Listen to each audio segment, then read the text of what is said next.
Assalamualaikum warahmatullahi wabarakatuh.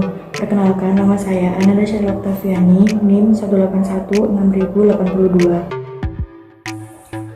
Assalamualaikum warahmatullahi wabarakatuh. Perkenalkan, nama saya Hirda Mufida, absen NIM 1816047. Assalamualaikum warahmatullahi wabarakatuh. Nama saya Novita Sukmawati Ningrum, nomor NIM 1816000087. Perkenalkan, nama saya Diarmawati. Saya akan Perkenalkan, saya Santi Wahyu Hermawan.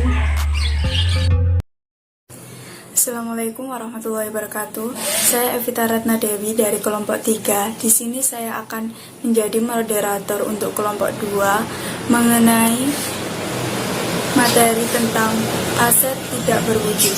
Bagi kelompok 2, saya persilakan untuk menyampaikan materinya. Saya akan menjelaskan tentang aset tak berwujud. Menurut akuntansi, aset tak berwujud adalah aset non-moneter yang dapat diidentifikasi dan tidak mempunyai wujud fisik. Ciri utama aset tak berwujud ialah berupa benda yang tidak dapat dilihat dan dipegang. Entitas dapat mengakui aset tak berwujud apabila 1. Kemungkinan entitas akan memperoleh manfaat ekonomis masa depan dari aset tersebut, dan yang kedua, biaya perolehan aset atau nilai aset tersebut dapat diukur dengan andal. Apabila entitas tidak mampu menentukan nilai wajar yang handal atas aset yang diperoleh, maka biaya perolehannya diukur pada jumlah tercatat aset yang diberikan.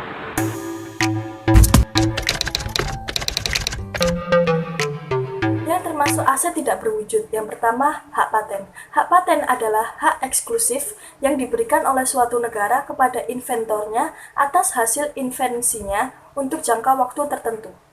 Yang kedua adalah hak cipta. Hak cipta adalah suatu hak eksklusif pencipta yang diwujudkan dalam bentuk nyata tanpa mengurangi pembatasan perundang-undangan. Yang ketiga, hak merek. Hak merek adalah hak eksklusif bagi pemilik merek untuk menggunakan merek tersebut dalam perdagangan jasa maupun barang. Yang keempat, goodwill.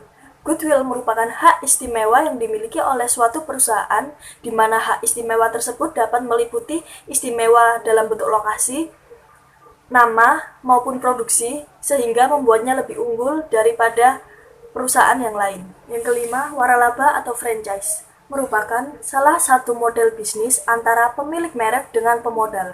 Di sini, pemilik merek memberikan hak sepenuhnya kepada pemilik modal untuk menjalankan usahanya sesuai dengan ketentuan yang telah disepakati.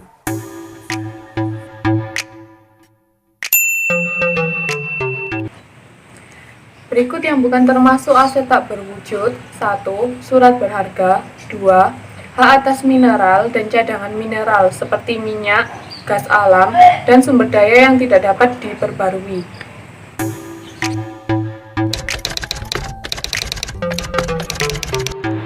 Saya akan menjelaskan tentang nilai perolehan aset tak berwujud. Aset tak berwujud dapat diperoleh dengan cara membeli dari pihak luar dan dihasilkan secara internal. Menurut Saetap, nilai aset tak berwujud dicatat sesuai dengan biaya perolehannya. Biaya perolehan aset tak berwujud terdiri atas 1. Harga beli, termasuk biaya impor dan pajak yang sifatnya tidak dapat dikreditkan setelah diskon dan potongan dagang. Dan yang kedua, biaya-biaya yang dapat diatribusikan secara langsung dengan mempersiapkan aset hingga siap digunakan sesuai dengan tujuannya. Apabila aset berwujud yang dihasilkan secara internal, maka entitas harus mengakui pengeluaran internal yang terjadi atas aset tersebut, termasuk semua pengeluaran untuk aktivitas riset dan pengembangan sebagai beban pada saat terjadinya.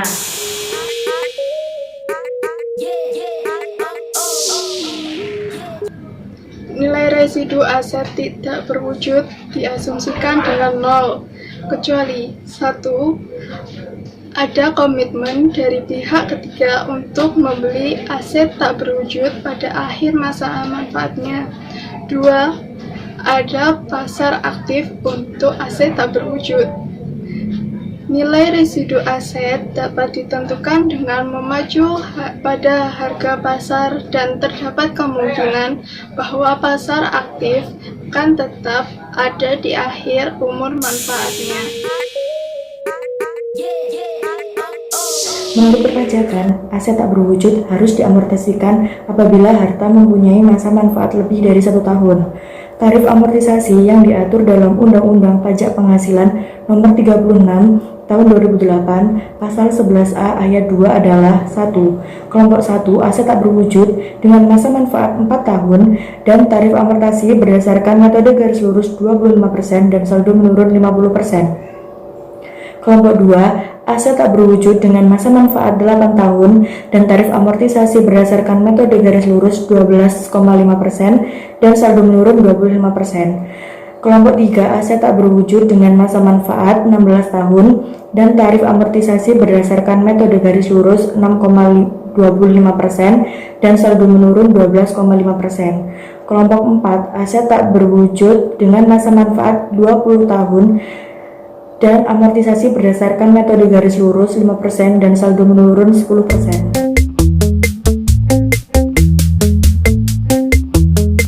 Metode amortisasi yang diperbolehkan oleh pajak ada 2, yaitu metode garis lurus dan metode saldo menurun. Berikut ini adalah contoh soal dari depresiasi. Pada tahun 2020 sampai dengan 2022, amortisasinya 25% dikalikan 400.000 sama dengan 100.000. Mengapa langsung 25% dikalikan 400.000? Karena pada tahun 2020 hingga 2022, penyusutan yang dilakukan adalah 1 tahun atau 12 bulan.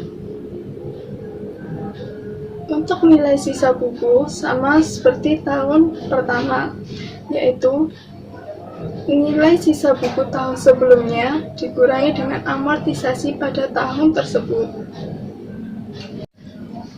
Metode yang kedua, yaitu saldo menurun ganda. Amortisasi pada tahun 2019 atau tahun pertama, yaitu 9/12 dikalikan 50% dikali 400.000 sama dengan 100.000. 9/12 dari 9 bulan, yaitu mulai dari April hingga dengan Desember. 50% dari 100% dibagi dengan umur ekonomis, yaitu 4 tahun dikalikan 2, yaitu sehingga mendapatkan 50%. Nilai sisa buku sama dengan metode garis lurus, itu harga perolehan dikurangi dengan amortisasi.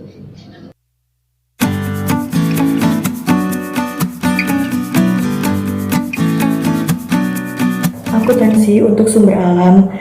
Depresi atau amortisasi dalam akuntansi digunakan untuk menyatakan alokasi sistematis dan rasional perolehan sumber alam. Rumus depresi per unit. Total perolehan dikurangi nilai residu dibagi dengan total unit yang diestimasi. Rumus beban depresi per tahun. Depresi per unit dikalikan jumlah unit yang dihasilkan dan dijual. Menurut ketentuan perpajakan, hak penambangan dan hak pengusahaan hutan termasuk aset tak berwujud. Harga perolehan dapat diamortisasikan berdasarkan metode satuan produksi.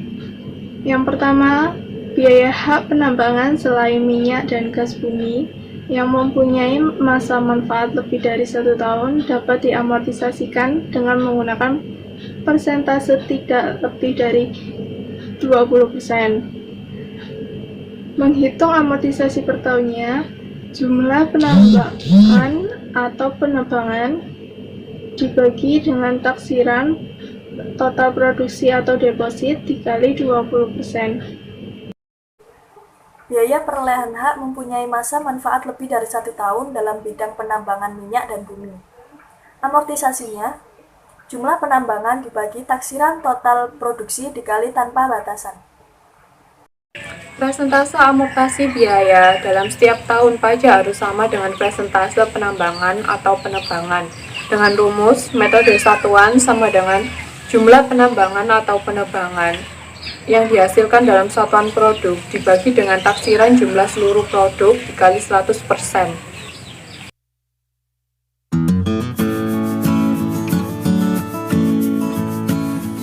Terima kasih untuk kelompok 2. Saya akan menyimpulkan materi dari kelompok 2 mengenai aset tidak berwujud. Menurut SAK Etap yang diatur oleh IAI tahun 2009, halaman 76, aset tak berwujud adalah aset non-moneter yang dapat didefinisikan dan tidak mempunyai wujud fisik.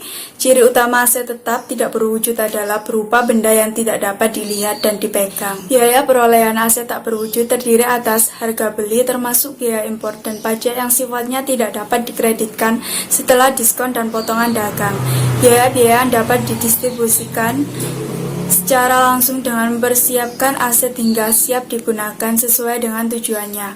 Proses penyusutan aset tak berwujud dalam akuntansi dan perpajakan disebut amortisasi. Aset tak berwujud menurut penjelasan pasal 1A ayat 1 Undang-Undang PPH nomor 36 tahun 2008 harus diamortisasikan apabila harta itu mempunyai masa manfaat lebih dari 1 tahun yang digunakan mendapat, menagih, dan memelihara penghasilan. Menurut PMK 248/PMK nomor 03, amortisasi atas pengeluaran memperoleh asaran lainnya untuk bidang usaha tertentu dimulai pada bulan dilakukannya pengeluaran atau pada bulan produksi komersial atau bulan dimulainya penjualan. Depresi adalah istilah yang digunakan dalam akuntansi untuk menyatakan alokasi sistematis dan rasional perolehan sumber alam. Perpajakan menggunakan istilah lain untuk depresi yaitu amortisasi. Perbedaan utama antara depresi dan amortisasi adalah nilai residu tidak dapat dipertimbangkan dalam menghitung presentasi amortisasi penambangan dan pengusahaan hutan. Sekian presentasi dari kelompok 2 mengenai aktiva tak berwujud. Apabila di video ini ada kata atau perilaku yang kurang berkenan, kami mohon maaf. Saya akhiri. Assalamualaikum warahmatullahi wabarakatuh.